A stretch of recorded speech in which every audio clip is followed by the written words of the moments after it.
This week on A to Z Running, what does identity have to do with change? Well, a lot, according to Brad Stulberg, and we examine how he breaks it down in the second section of his book. How do carbon super shoes respond to cold temperatures? We answer a listener question about that very thing. In the world of running, the Houston Half Marathon saw a new record from an unexpected source. An absurdly fast road race raised eyebrows. And records are also falling on the track. All this and more on A to Z Running.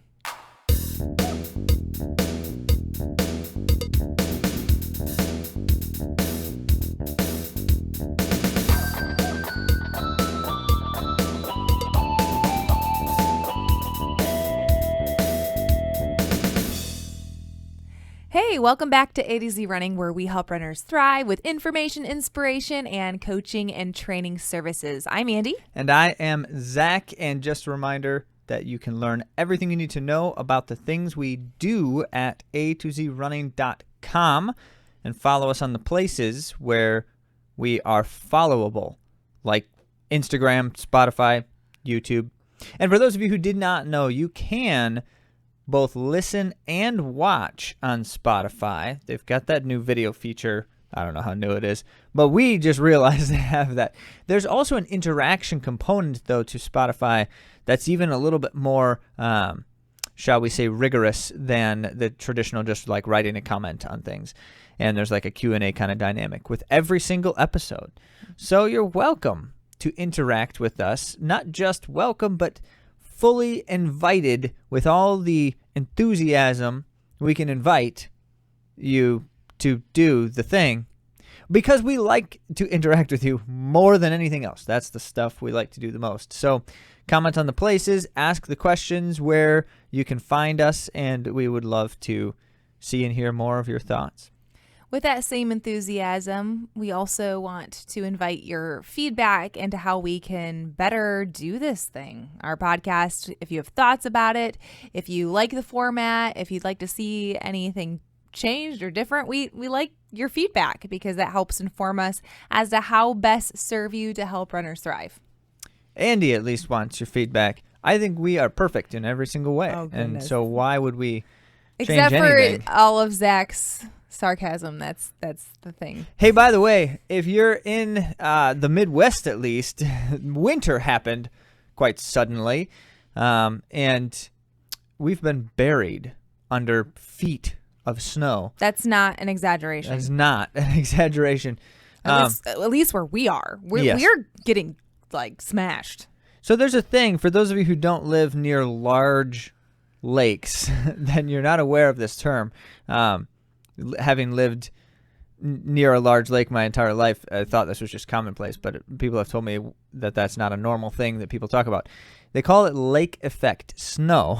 And so what that means is when it's not really snowing most places, it's still snowing on you if you have lake effect snow. And so that's why we got, at times an additional foot more than we should have probably gotten, but that's how it goes. As it were, the reason I'm bringing this up at all is because things like that have a major effect on running and training.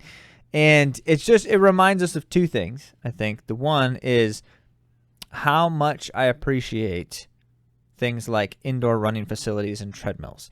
And I know we as runners often like to hate on the treadmill, but at the same time, what a luxury to be able to say, rather than try to hike through a foot of snow right now, I'm just going to run in my dry and warm basement. Actually, my basement's cold, but for running versus outside in the snow, it's warm. And that's an amazing thing, right? Or I'm going to go to the gym that has like a lot of other people exercising together, and it kind of feels like you're doing a thing socially, even though you don't have to interact with people, which is also great for introverted people like myself who much prefer the faux interaction where we're just around each other but not actually talking. Anyway, my point is, the reason why I'm saying all of this is because we have talked to many of you who have been frustrated by things like this moment of weather. And so we're happy to field, in fact, a listener question today that relates to the cold weather running, but also these are good times to wonder about things like, what effect does snow have on my running mechanic, and what effect does slipperiness or uneven terrain, or are the ice spikes better than the yak tracks, better than, all that kind of stuff. Those have always been great questions, and they're very timely. And so as things like that are on your mind, ask them. We'd love to hear what specifically you're thinking about, and we can talk more about that precisely. But also, if you're thinking about that, we're right there with you. We are thinking about it too. Speaking of which, let's get on to that question.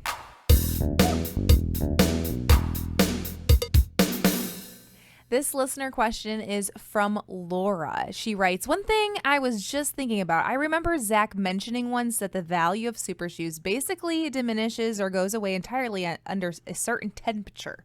But I don't remember what that temp is, and also wondering then, what do you guys race in cold temps? Are all shoes less efficient in the cold, so it still makes sense to wear super shoes? Or is it specifically the carbon plate or the foam that is less efficient?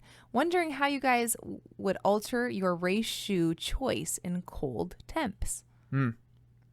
I also don't remember, Laura. So next question. No, I'm kidding. Yeah, well, so I don't know that we shared a specific temperature, and if we did, I don't have that anymore. I'm not sure where that specifically came from. There have been some examinations, and I can't point to a specific study that has a substantial enough study body of work, I should say, that points to some kind of generalizable thing. But there are principles here. And so, for example, shoes of all kinds, as you were asking, Laura, do respond to temperatures. And so extreme heat makes shoes a little bit squishier than they're supposed to be, and extreme cold makes them a little bit stiffer than they're supposed to be. And our comment is that by the very nature of what makes a super shoe super, which is the foam, not the carbon plate. The carbon plate's a piece of the puzzle, but if you look at the test data on super shoes, then they will show you that any shoe with adding a carbon plate with good foam makes it negligibly better than without the carbon plate. But if you upgrade that foam to what is not scientifically known as the super foam, and it depends on the brand exactly what that foam is going on there. Anyway, when you upgrade the foam, that's when you see the difference in the test results.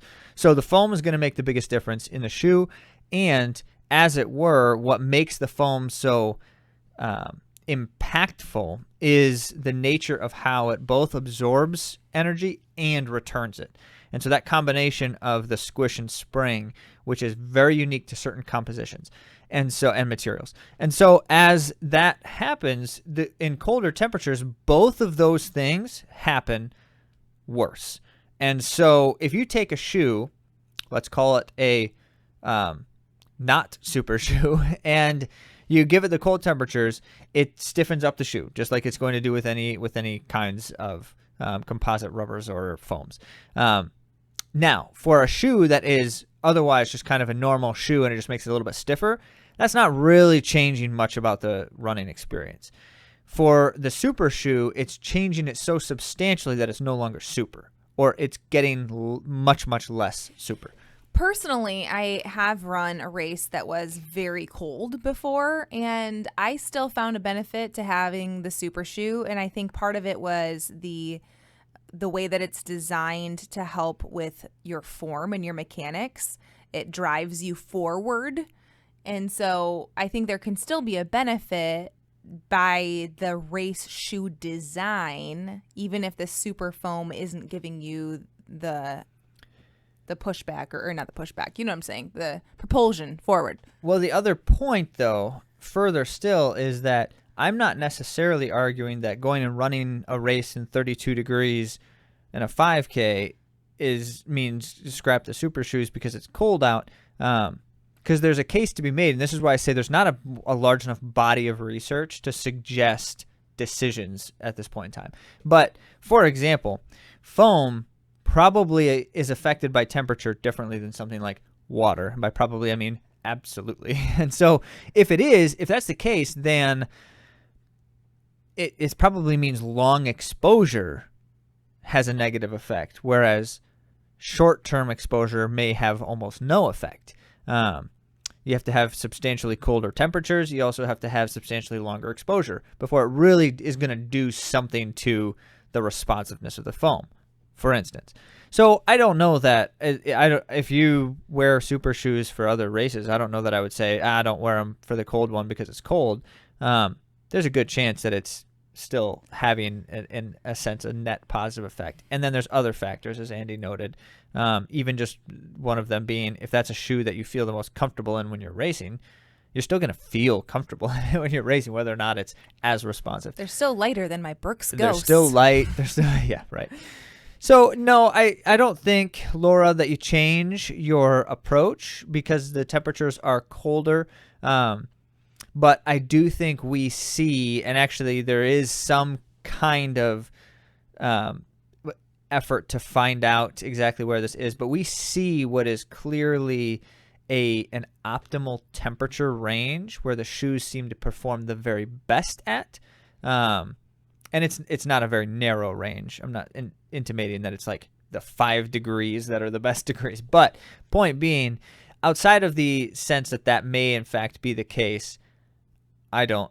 But why wouldn't we still wear them in the other ones? The consideration that I would throw into this conversation is if it's so cold that it's slick, like if it's so cold that there's ice or that there are slippery conditions, then that might be more of a consideration because a lot of the super shoes have terrible traction. So I think that would be my bigger consideration if it's sometime in the winter of the races. Yeah. Yeah, that's probably the most important point in the whole thing is footing. Because when it comes down to cold weather racing, most of us are not trying to run our fastest times ever because it's just simply unlikely to happen in substantially colder temperatures. So instead, then we're really looking for what's the thing that's going to keep me upright the best and feel comfortable. Those are the two considerations. Yeah. Thank you for the question, Laura. This was very interesting. And if you have a question, those of you listening, and would like to ask it, we invite questions anytime by going to atozrunning.com/questions, or you can send an email directly to us via questions@atozrunning.com. Let's get on to the main topic.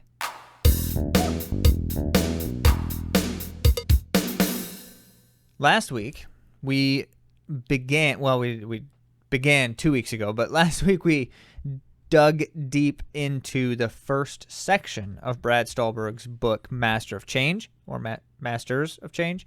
Master of Change. And as it were, expressed to you what he's trying to do with the book, essentially breaking this idea of change into kind of 3 components.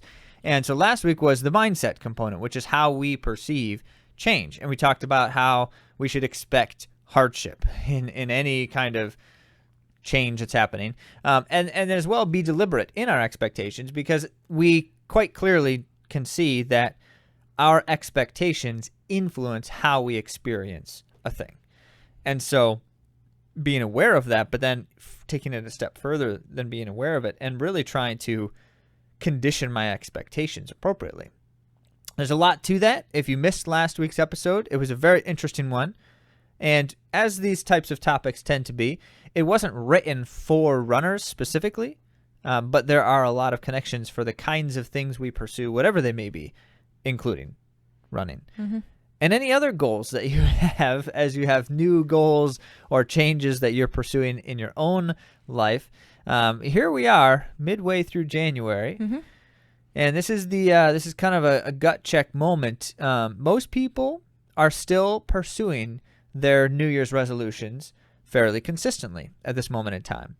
But most people won't be much longer. And so which side of that most will we fall on? And you being runners, of course, are exceptional people. Exceptional. You are not like the rest of the very the world. Best. Yes. And so because runners are so exceptional, we also tend to be quite disciplined in our efforts and endeavors. And anyway, I'm not necessarily speaking tongue-in-cheek because I believe there are some truths in those statements. However, the effort here is to be able to use this topic to look at some of the things that we do and be able to glean from some other works, how lessons that we can on what we pursue. So that being the case, this week is the second section of the book, second of 3.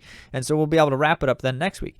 And this one is in some ways, I would say, not quite as practical, but also might be the most important. And so that's the way I tend to go about it. We are not going to try to philosophize too much here, even though it is a lot of fun. Yeah, well, I will try not to, and yet I may find myself doing so anyway. But at the same time, really getting to the heart of something that as we pursue anything, any endeavor, and especially endeavors that tend to be substantial in time and effort, we notice certain things, that challenges that arise, and some of them fall under this category. So what we're going to talk about today, the second section of Stulberg's book, is the concept of identity insofar as it relates to experiencing change in life. So if last week was how we perceive change, and that's the mindset piece, this week is how we perceive ourselves. And that is enough of an introduction to tell you that this is going to be an interesting topic.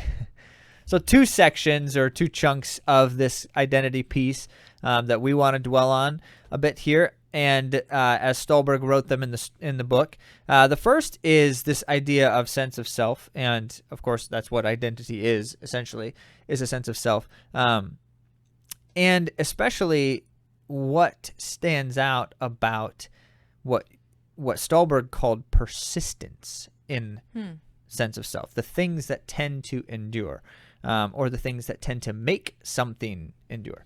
And so one of the broad concepts there is this idea of complexity. And I always, anytime I start thinking about this as a runner, it's kind of like a gut check thing for runners.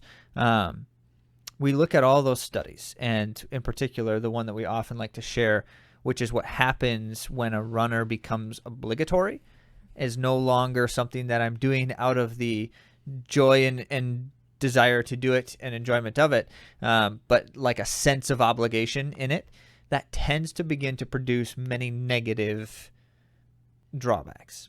And part of it is and I'm sure we're going to get to it, to uphold a certain image that we want others to see and to portray, and to actually convince ourselves that we are something. And so I think that as we dive into this topic, it's super helpful to think of maybe the facades that we put up or the ways that we try to prove ourselves that might be detrimental. And that is, in fact, a consideration around this idea of like independent versus interdependent. How I'm defining myself. We'll come to that in a moment. There's kind of like a series of different things here. And we're not going to try to get into everything that Stulberg wrote about in the book in particular, but some of those key ones that do stand out. So I mentioned that this complexity piece of persistence is fascinating because what it comes down to is the idea of a person who you could say suffers well, which is a strange kind of phrase to use, but is often a way of conceptualizing someone who endures, because we understand the idea that things are hard at some point, right? We experience hardship. And so if that's the case, then when we experience hardship, how do we experience it? And in this sense of multidimensional people or complex people tend to be able to endure difficulties in life or change in any sense well, or better than less multidimensional situations. And so that's a really fascinating thing. And you can compare that in some ways to, we've talked about in the past, the all-in mindset or the all-in approach. Like, this is the thing and I'm orienting everything around that thing. But then what happens when that thing gets disrupted? So the example that we always give is, because this is where I say this is the gut check for runners. I really like to run. And I have a friend in particular, if you're listening to this, you know who you are, who has suggested multi-sports could be an interesting pursuit for anyone. He has recommended I consider it at times, and I am not opposed at all to his suggestion. In fact, I'm very interested in it, and yet find it very hard to spend time doing anything other than running when I am healthy and can run. And I can't quite concretely express why that is, except for that, well, I know why it is, because if I can run, that's the thing I want to do when given a choice. And some of it might be a kind of like a background fear of this what if sense of like, well, if I do other things, what's going to happen to the thing I like to do the most, which is the running part, that kind of stuff, maybe. But there's a lot more involved in that. And the point is, we as runners are often the kind of person that says, well, yeah, I just really like to run. I don't really want to do any of those other things. So what happens? What happens for the runner when we can't? Like a disruption occurs. Yeah, that's a great question. And I think that answer is different for every single person who experiences that loss, at least for a time, whether it be injury or something else that takes running away. I've had it several times, it be taken away. And I think having an open hand about it and knowing that isn't who I am. Is that the conversation, Zach? It's not my identity. It's something I enjoy doing, and I enjoy the people in it, and I enjoy the community, but I can still foster those relationships. I can still choose movement, and there is a grieving process though that does happen when we're not able to do something that we're so used to doing and love to do so much. Mm-hmm. Well, we're going to come back to it. We're posing the question now as a kind of theme then with each of these subpoints, because it is an important one, and it's inevitable. That's the piece that we have learned as runners, and Andy and Zach as people who are studying the sport in various capacities through things like research and studies. We have learned that runners get hurt quite a bit and have disruptions, not just injury, but disruptions quite a bit. It's inevitable. In fact, the statistics suggest that within the next year, you are going to have a major disruption of some kind. So if that's the case, which it probably is, what do we do about it? Well, keep that in the back of your mind, because the next layer of it that we want to assert is, as Andy was suggesting earlier, that independent versus interdependent component. And if you recall, we mentioned that Stulberg is especially interested in helping us think about this idea of non-dual thinking, as opposed to trying to say it's this or that. We're looking for a way to have it be both. And this is one of those examples, another one of them. And so he says, okay, it tends to be the case that people often will define themselves in one of two ways as it relates to other people. Either independently, like I am whatever or whoever I am, aside from or apart from anything around me, my environment or otherwise. And so I'm independently defining myself. Or in opposition to that is this idea that I am defined by what's around me, like family and ancestry, or my social context and setting, or what I am capable of doing as others perceive it. And so that's where Andy was saying earlier, and I should let you talk about it because you said it.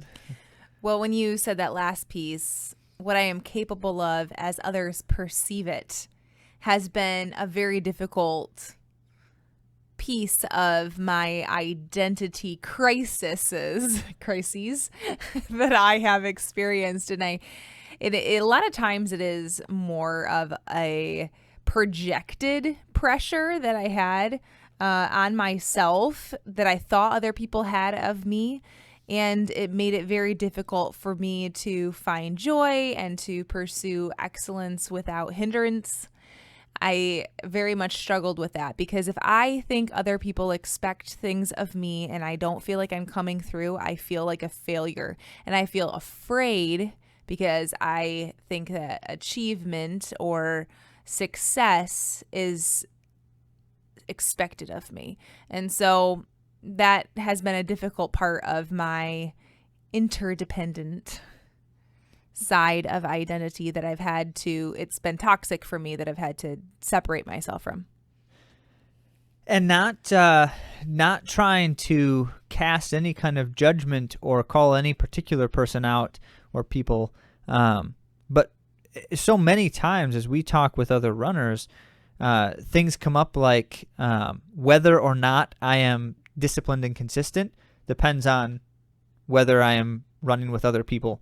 You know, my running buddy got sick and couldn't run for a while, so I didn't run. Well, what? Why? Why could you not run when your running buddy was sick?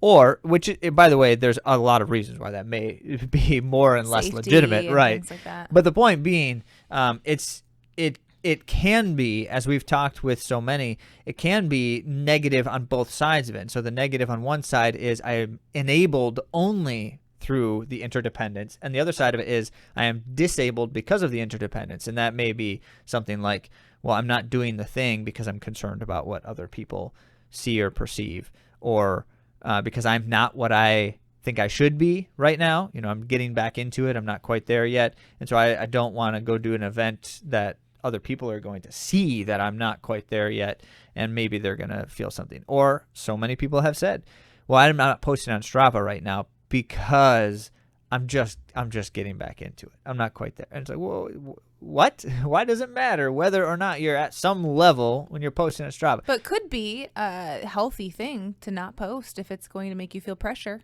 I argue that you should stop posting, period, on all social things forever. Wow. And aside from that, How about podcasts? no, that's not the same thing. Oh. That's like saying you shouldn't publish a book if you're an author. Of course you should still do those things, but social media, insofar as it's a very, very different thing, is something like a podcast or an authorship of any kind of direct kind. It's motivated differently. But anyway, my point here is that the interdependence has that potential for negativity, but also substantial potential for positivity. And I would argue, and I'm not the person making this case originally, I've heard this from other sources, but I don't think it's possible for humans to be non-social in terms of like completely separate from others in terms of my identity. And so in that sense, we are defining ourselves in some level, consciously or otherwise, based on environments and contexts and others. But is it deliberate? Is it positive? Is it incidental or negative and I'm not aware of it? Like all those kinds of things. And the case that the authors make is, as I mentioned, this is a non-dual thinking kind of scenario that they're setting up. That's one author that he set up, Stulberg. He says we probably should look for some combination of both, where my identity is something that is resilient enough that the things around me in my environment are not collapsing it or decaying it, but at the same time, it does involve those things as well. And I think that is a fairly natural expression of reality. We can't separate ourselves from everything around us, and at the same time, we also shouldn't rather be entirely dependent on things around us to define ourselves. There's some kind of middle area there. Yeah. How about you, Zach? What are some ways that you've seen this come up in with your sense of self as it pertains to running? No one really wants to hear Zach talk about himself right now, so I have no idea. I didn't think of an answer to that question already, and I can't think on the fly. Zach doesn't think out loud, so I guess we'll have to come back to me Okay. if I think of something. But I will add one further layer before we address the second step, which is substantiate some of this. And that is when we're talking about this idea of defining ourselves relative to some kind of interdependence, I do think it's really important to consider the stability of the things that we are defining ourselves against. And so in that sense, something fleeting like another person's opinion of me, that's not a terribly reliable kind of barometer. Those things can change very easily, and they don't always even have anything to do with us. Like someone else's opinion of me can change because of something happening in their own lives that has nothing to do with me. So I have to be very careful about how much stock and stake I put in other people's perceptions. That is true. On the flip side, though, as we talk about this, I think that it's important to bring up that oftentimes we can be edified, we can see ourselves more clearly when we invite another perspective outside ourselves about how we're doing, how they perceive that things are going in our lives, if there's a specific thing that's involved, if it's a mentorship, if it's a coaching situation, if it's a parent or a friend that's close. I think there are a lot of relationships, safe relationships that you can enter in and ask like, hey, what do you see about in this situation? How do you think I'm handling X, Y, or Z? And it can be helpful into gaining our sense of self and seeing what things are strong and what things might need reinforcement. I'm not going to deny that, but the point that I was going to make much deeper layer level consideration here is that the standards by which we seek that definition certainly ought to include things that are much more stable.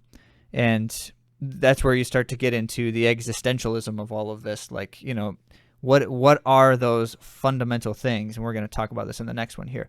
But if those are things that are more movable, like my health as a runner, which is a very fickle thing, I'm very easily disappointed by it, or more even seriously, drawn to despair about it because the thing lets me down.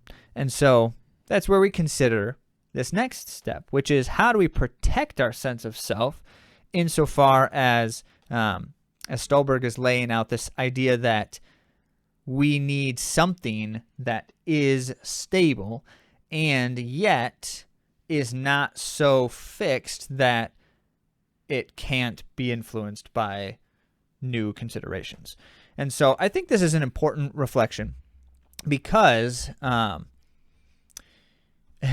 the very deep level, certainly there's a lot that can be said about this concept. But also it's something that's super simple and practical in so many different ways. So let's address both for the sake of understanding at least what Stulberg is laying out and how we can apply it. But there's one quote in particular that I think kind of captures what we're saying here initially, and it came from page 103 in the book, if anyone's following along. It's about confronting and adapting to change and disorder without being so transformed by it that you no longer recognize yourself. And that's the idea of I'm just being drawn along into something, and one day I look at the things I'm doing and how I'm spending my time and efforts and think, that's not at all what I wanted. That's not at all what I was trying to do. It's just like something happened and I have no idea when that happened along the way.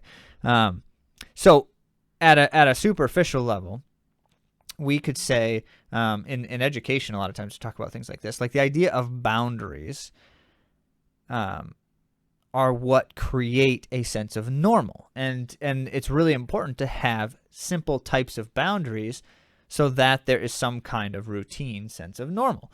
And what we do in education then is we talk to like teachers. You know, for example, a teacher is always looking for what are the kind of expectations and boundaries in my classroom environment that are going to be, that will create the kind of environment we want for things. And then you have to explicitly teach those to students. You have to basically ingrain them into our consciousness as a classroom, as a group, so that it creates its own sense of momentum. Meaning, when a student breaches a boundary, that it is a kind of dissonance. Like, that's not a normal thing, and it's not okay when it happens. That's the goal with this, and it's a very simple thing. It's interesting because boundaries aren't like a right or wrong, a moral or ethical thing all the time. It can just be something that is going to be helpful to you, and the framework, like you said, setting up the foundation of what it should be like in the classroom or whatever the situation is. I had a coach for a creativity team called Odyssey of the Mind. Her name was Linda Blackmore. And her name still is, actually. Her Linda name Blackmore. still is, and she's still one of my heroes.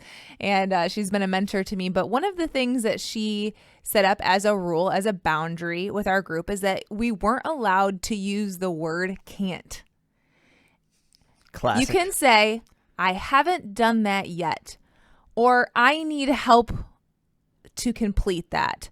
But we weren't allowed to say the word can't. And it did foster an environment of growth and problem solving. And I love her for that, because that has stuck with me for decades now.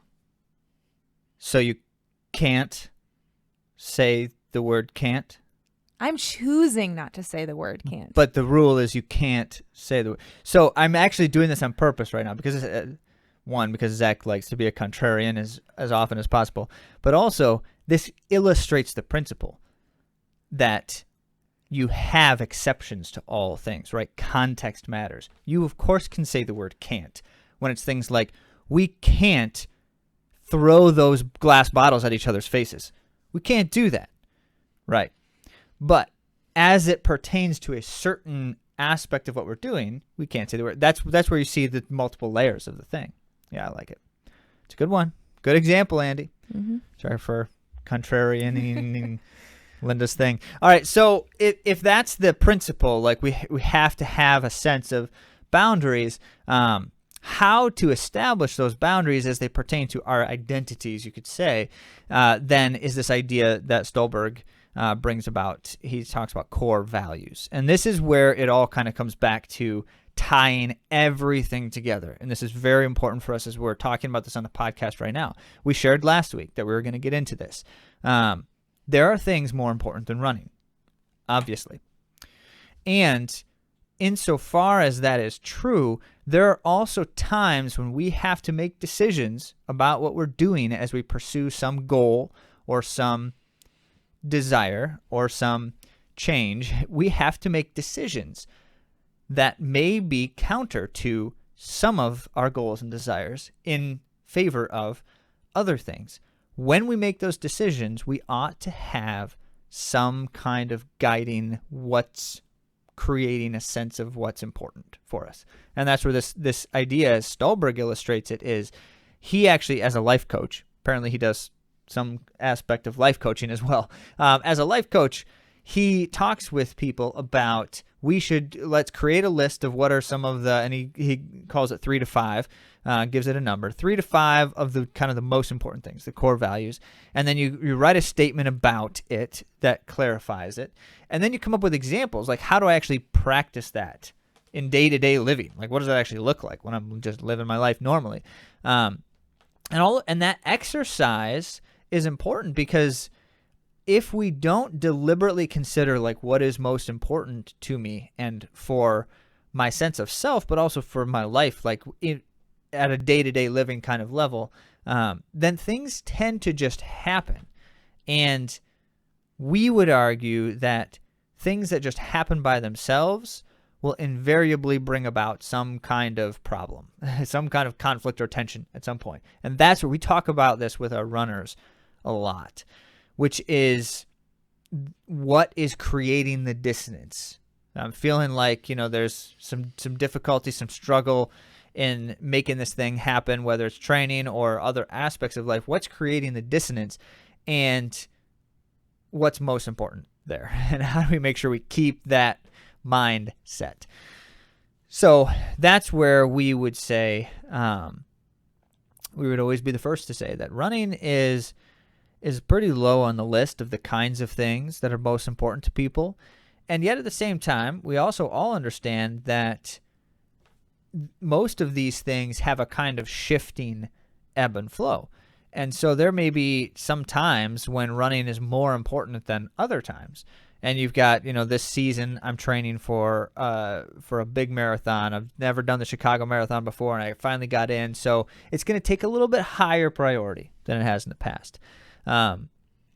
Winter and training is awful, and things are a lot more difficult than they normally are. Running takes a little bit lower priority, like things like that, right? So we would argue that is a healthy way to approach something like our favorite sport of running.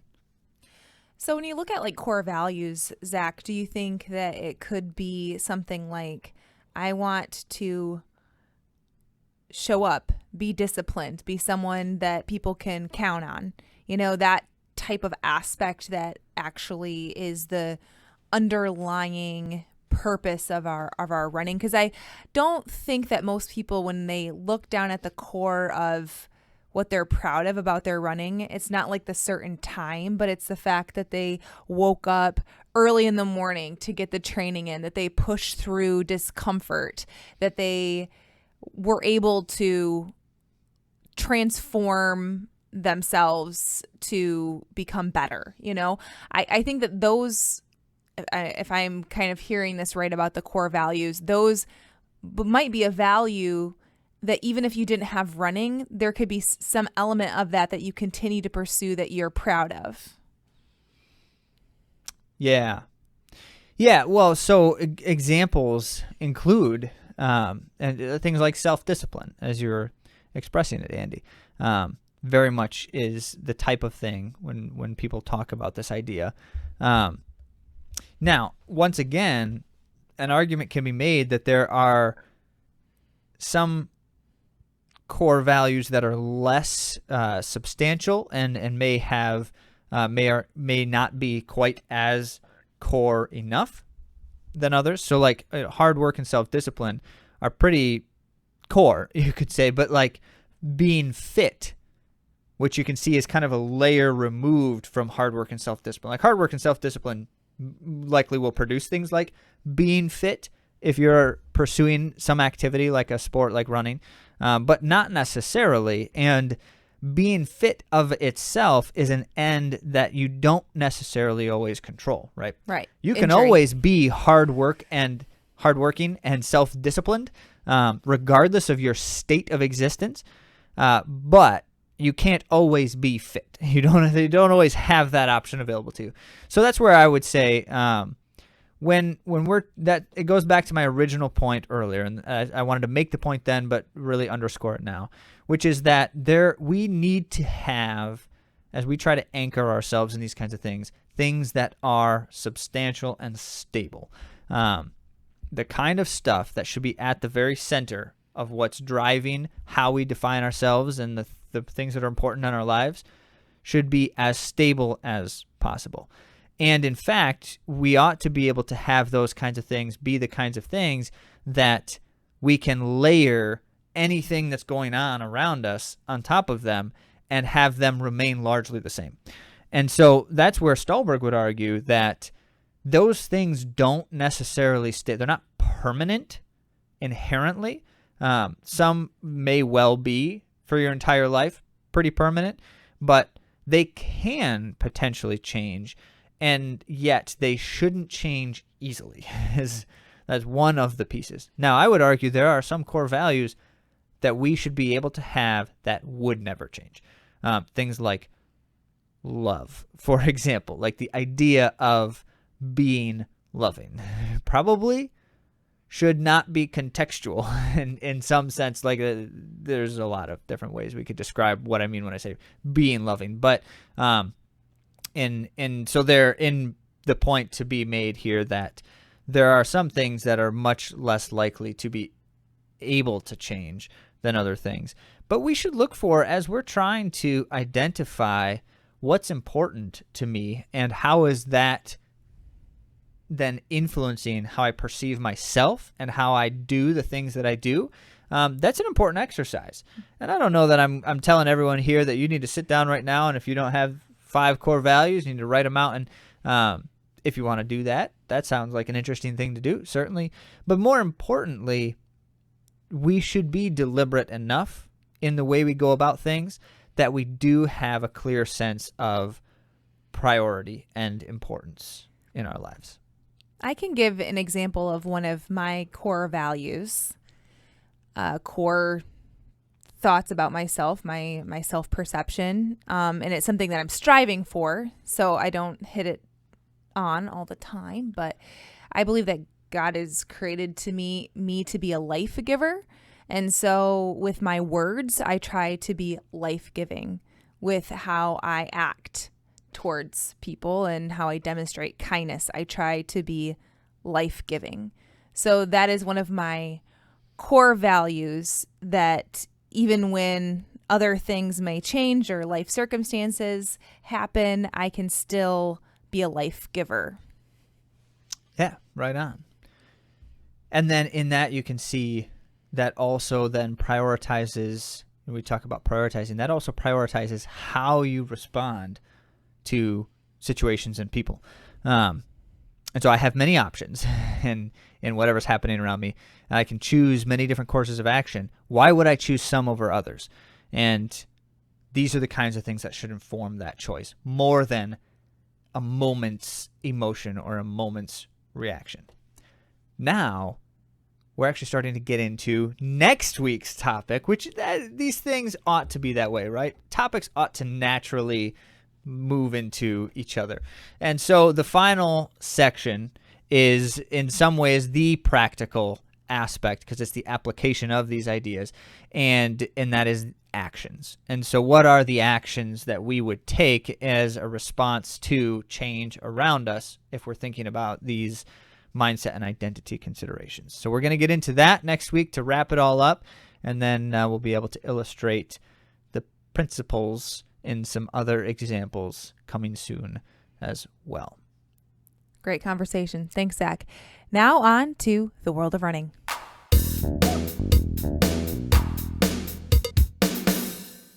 First off, congratulations to some A to Z runners. Laura Sheets, who was first overall woman at the Snowman half, and Dan O and Ben ran the Frostbite relay. And that was an appropriate name because it was insane this past weekend. Those races were run in Michigan and it was bonkers. Foot of snow. It was crazy. Laura wore ski goggles and she was unrecognizable. She was like a running ninja. It was, just crazy weekend for it. So congrats to these A to Z runners for enduring the cold. Laura reminded me in her outfit of what you would see in like a James Bond movie where, you know how all the villains on the snowmobiles all have like these, they're totally concealed and you can't see any person behind all of their like ninja snow outfits. Yeah, that's what she looked like. So a James Bond villain, I guess. But she's really a hero. And congrats to everybody who ran their runs outside or on a treadmill this past weekend. If you had variable weather like we did in the West Michigan area, way to get it done. We talked about that. It was rough. It was. And props to you, whatever you did to try to deal with it. So, elsewhere in the world, it wasn't 2 feet of snow. It was not. And people were running very fast. Very fast. There's something about Houston. There's just something about it because... Yeah, it's a really fast course. It is. And people tend to run super well here. In the half marathon, it was won by Sutam Kabebe in a time of 64:37 on the women's side. It's the fastest ever on U.S. soil. It's called the U.S. All-Comers record. And that moves her to a tie for 9th on the all-time list in the world. That is very fast. Yes. It was more than a 3-minute PR for Kabede. That is also very fast. Mm-hmm. And she beat Helen Obiri, which is saying something because Obiri is pretty hard to beat right now. She in is. anything. Yeah. So that was fast. But then also for the Americans, it was fast. It was the third straight year the record was broken in Houston. No kidding. Yes, I know that's why I said something last about year, Houston. 3 in a row? Yeah, so Sarah Hall, Uh-huh. 67-15 in 2022. Emily Sisson, 66-52 in 2023. Then Kira D'Amato snuck in with her amazing run that she did in Australia in July, and she lowered Sisson's record to 66-39. And now the new record holder is Wayne Kaladi Wayne Kaladi. in her half marathon debut. Which is why I say in the introduction, an unexpected, or at least for many, it would have been unexpected, and yet entering the scene with authority. With authority. Fourth overall in the race, which was highly competitive. And I'm excited because Kaladi is running the U.S. the U.S. Cross Country Championships next weekend in Richmond. And because this was her debut, that does not mean that she's qualified for the U.S. Olympic trials because that window has closed. Yeah. So she is not running in the marathon trials. She typically runs the 5K, 10K distances. And I read an interview, and I guess her coach built her up to higher volumes for this cycle. She's typically been on the lower end of normal for 5K, 10K. So she was apprehensive about it, but her coach built her up, so she was doing higher volumes, and it paid off big time, obviously. So she might be looking at long distance racing in the future, but of course she's got a lot of accolades for the shorter distances too. In fact, on the road racing circuit, it's not uncommon to hear her as a podium finisher. She's won some U.S. championships as well. So Wayne Kaladi, new American half marathon record holder. Yeah, I would argue that I haven't seen anything that would say she was definitely going to run that fast in a half. No, you knew she would do well, but this is surprising to, I think, most people, even probably to Wayne Kaladi, how quickly she ran her debut. It is an interesting thing to me that, so right now it's like if you break a women's road running record in the United States, your assumption has to be you're not likely to sit on that record for very long because none of them seem to last altogether that long at the moment. Even the marathon record, which for quite some time Dina Castor sat on that one, and then it dropped a couple of times in quick succession. But what stands out to me is that, in particular, if you are Kira D'Amato, it's really unfortunate that every time you break a record, someone does it again shortly after you, and you don't get to hang on to it for very long.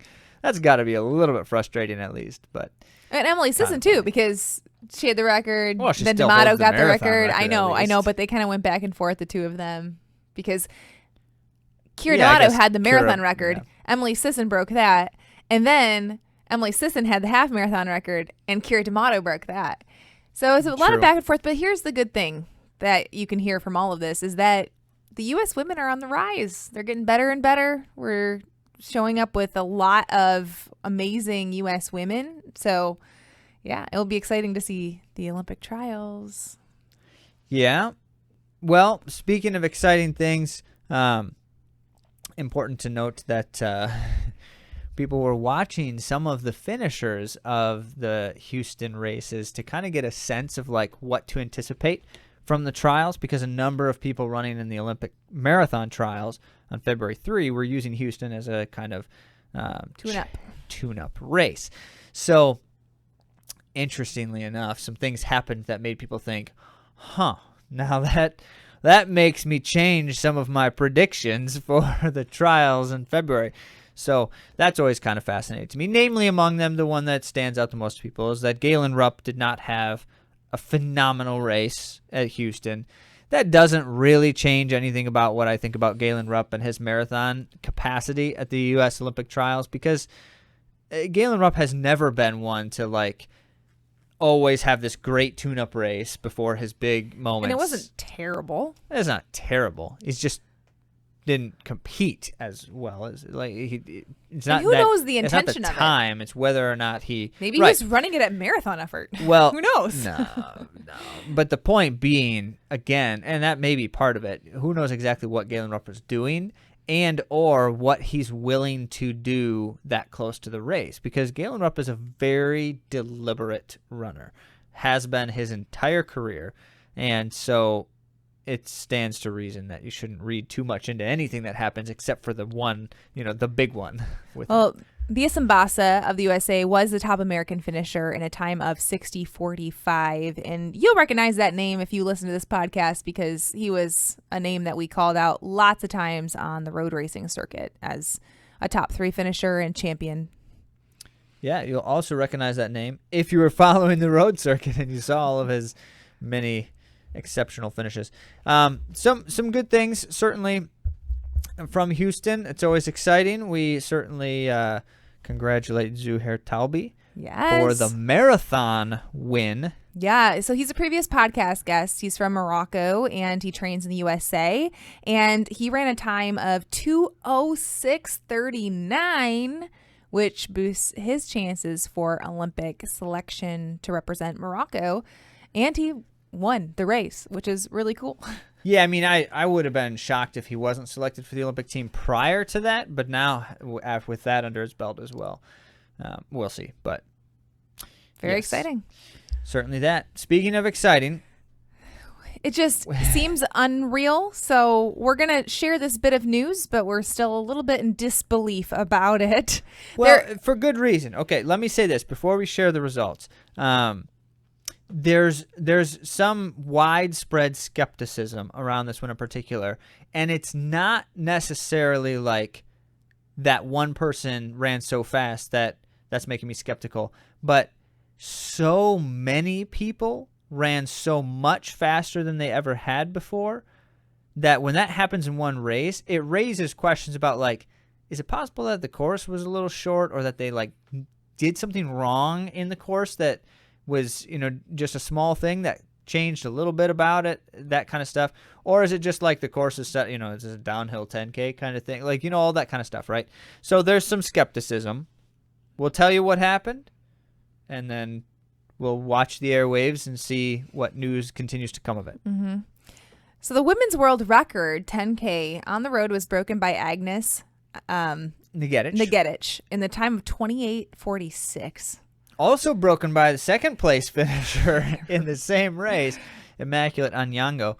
So 28:46. 28:46. So for she's 10,000 meters. Right. And she's the first woman, and then the second woman was second place, to break the 29-minute barrier, crushing the record set by Lielenswerf Uwala in 2022 by 28 seconds. 28.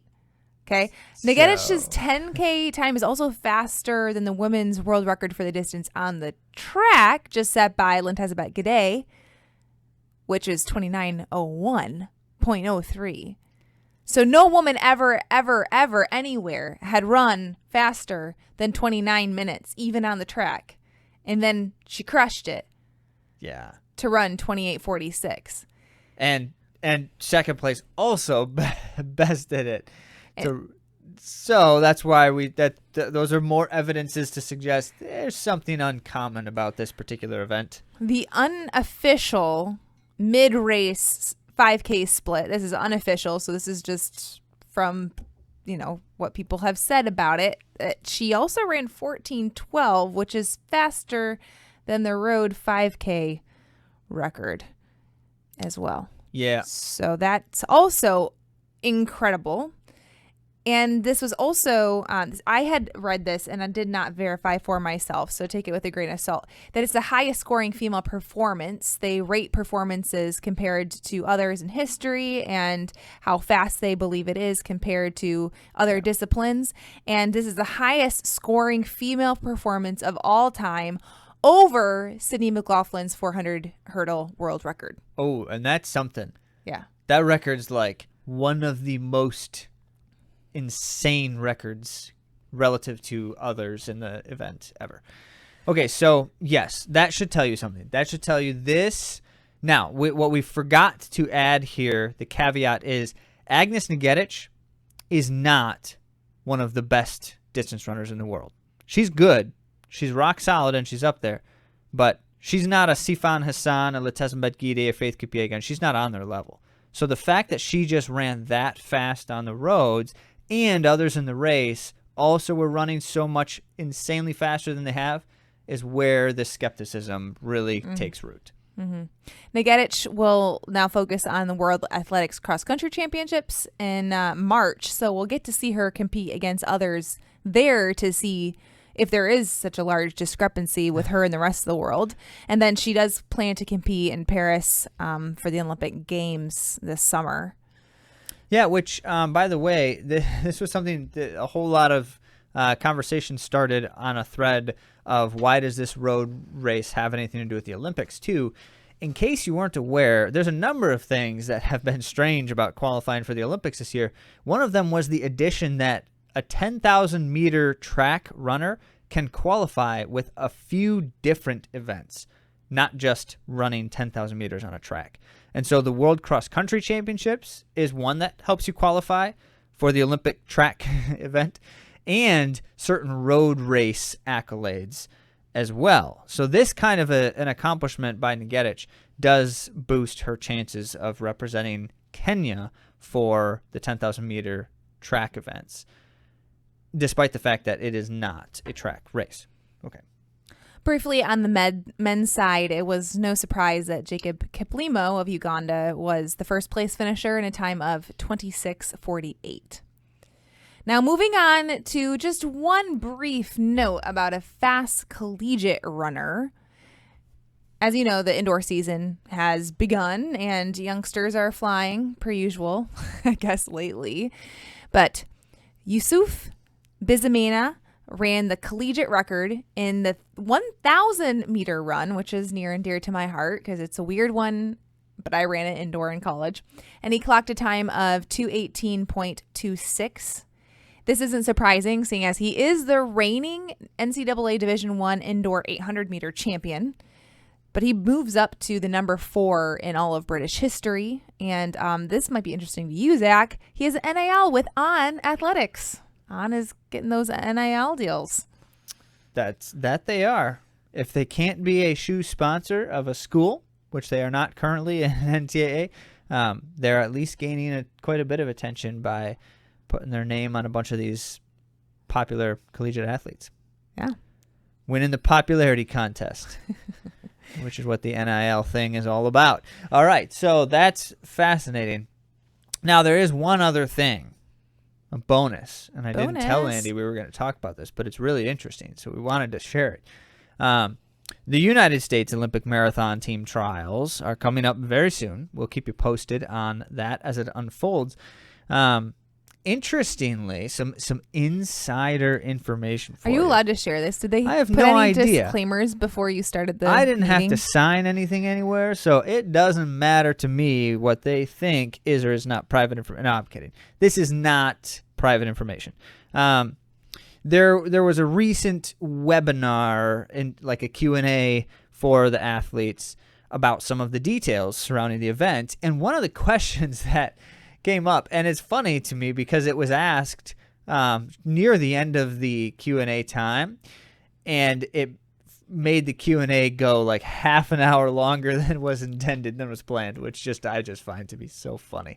But what happens is the participants, you don't know exactly who is asking what because most of them were anonymous participants, but they started asking about the qualification for the Olympic team. And as you know, we've shared it on air here, this is a very strange situation because for the first time, I believe, ever since the U.S. started doing a marathon trials, there's a very odd, not guaranteed situation. So for the men's side, in recap here, there are only 2 guaranteed spots for Team USA in the Olympics in the marathon currently, meaning that we've only got 2 actual qualifications.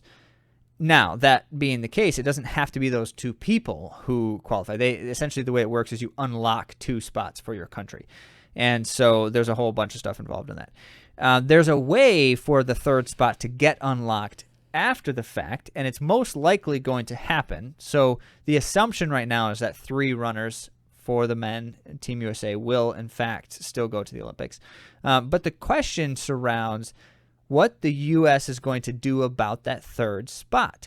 And what they had said, and we shared this on air, is that Team USA will honor the finishing places of the Olympic trials. So if you're in first, second, or third place, you're going to the Olympics. As long as you have run 2:11:30 or faster prior to the trials, which makes sense because the Olympic Committee specifically has set that line of 2:11:30 as the minimum. You at least have to have run that time regardless of everything else. However, that does not qualify you for the Olympics. You need to be ranked high enough to qualify for the Olympics or have run 2:08 or faster. So the rule is if you're in the top 80 or you've run 2:08 or faster, you're in, right? And then if you're in the top 80 and you've run slower than 2:11:30, now we're in a sticky situation. You could also run the 2:11:30 at the trials. Yeah, well, hang on. We'll get to that. Okay. But the point is, if your country unlocked a spot because you have someone who's ranked in the top 80, and then the person who's ranked in the top 80 that unlocked that spot does not go to the Olympics, then your country can pick anyone else you want, right? In theory. That's why they have the 2:11:30 line for the Olympic Committee, because they're basically saying you can pick anyone you want as long as they're fast enough. And so that's where that comes from. You've got to unlock the spot first, and then as long as someone has run 2:11:30 or faster. So then the U.S. runs into the situation where we say, okay, well, we've unlocked 3 spots, assuming we get the third. What if someone finishes in the top 3 in the U.S. Olympic trials, but is not ranked in the top 80 in the world and has not run 2:11:30 or faster? Do they go to the Olympics? And the answer is no, in theory, right? Because they don't meet that requirement that the Olympic Committee has set forth.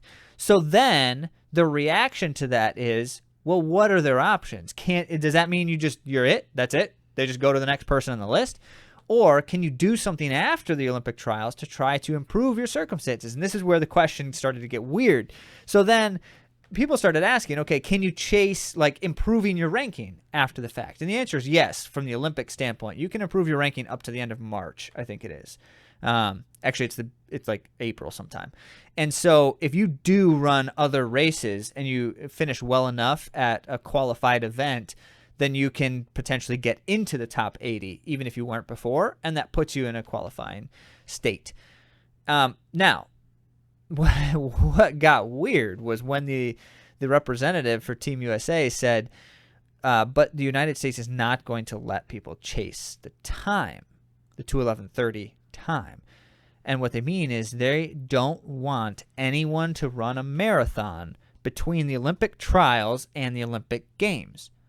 And in fact, they actually said outright on the call, if you run a marathon in between the two, we're not going to let you run the Olympic game. Like, you disqualify yourself for it.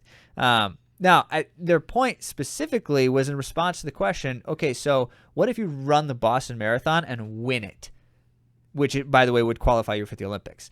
There are a few like guaranteed things. Top 5 in a World Marathon Majors event is an automatic qualifier for the Olympics. It puts you within the window to qualify.